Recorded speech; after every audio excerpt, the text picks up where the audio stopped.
So all these years, all these millennia, I would say, we have come down the ladder from that amazing, beautiful light down through the system of the chakras into the body so that we can experience this physical reality. And the way I like to share about this is that if we are pure light, it's almost like the sun. At that level, we are all connected. We are all one. And everything is, exactly as we want it, because everything is possible. We have the possibility to connect with anything. From there, imagine a ray of light that is coming down dimension after dimension and reaching the physical dimension. And when we enter here, that ray of light is more separated from the rest. Instead of being the core, they have spread all the rays in different directions. So there is that separation a little bit.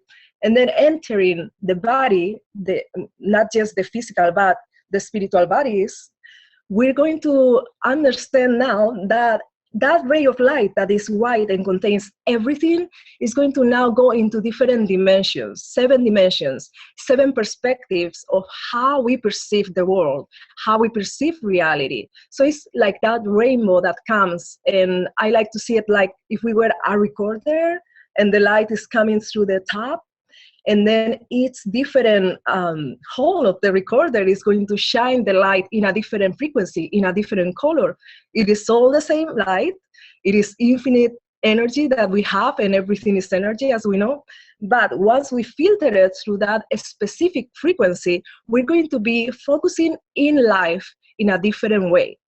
So I have here this image, so you can see you are like a ray of sun, like a shard from all that is, and all you do to your shard affects the whole. So transformation always starts within. That means that sometimes we want to change someone else or restore something in the other side of the world. And that is very beautiful sometimes.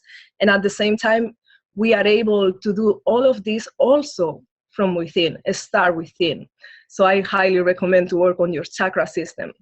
Sometimes we have plenty of distraction from the outside world, and this is not allowing us to be aware of our own energy.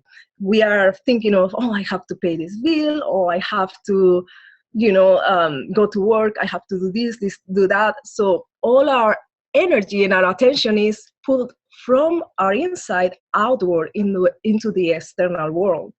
And with this work, we can start changing that a little bit.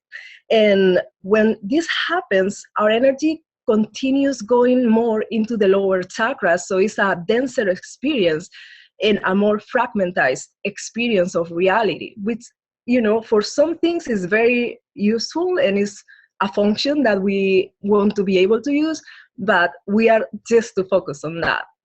So all levels of consciousness are going to be needed from the 7 chakras, which are the 7 major chakras.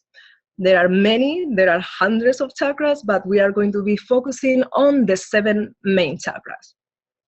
So due to living in this system, society, all the obligations, responsibilities, not focusing in our inward reality, we may forget that we have this amazing portal to the divine eternal aspects of ourselves.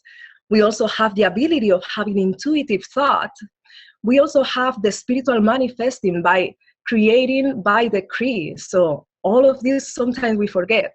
We also have that place of unity, which is at the center of our core, of our being, which is in the heart center. That's going to be our astral connection.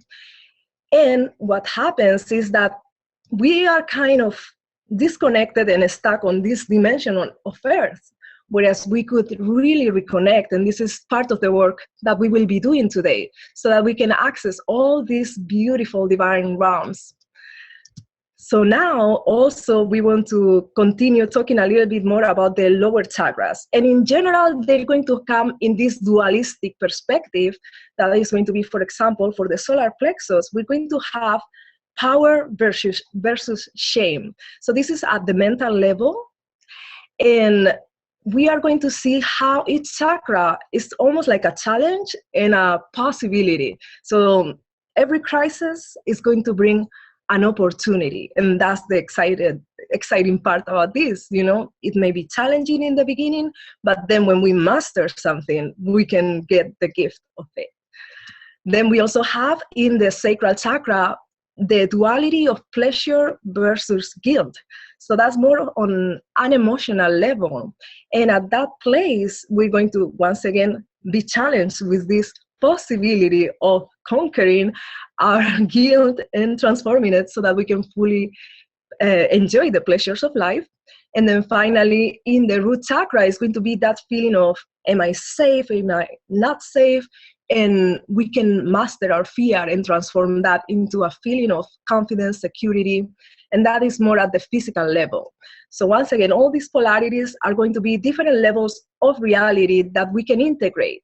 Once we integrate it, and they become in the zero polarity, meaning that we don't have a tendency to one place or another, but we are really centered, really neutral, and we are able to look at all of it, whether it is somebody that is in a place of fear or somebody that is feeling safe, and we don't judge it. We are so centered, and we have mastered our energy in such a way that we are not magnetized to any of these polarities.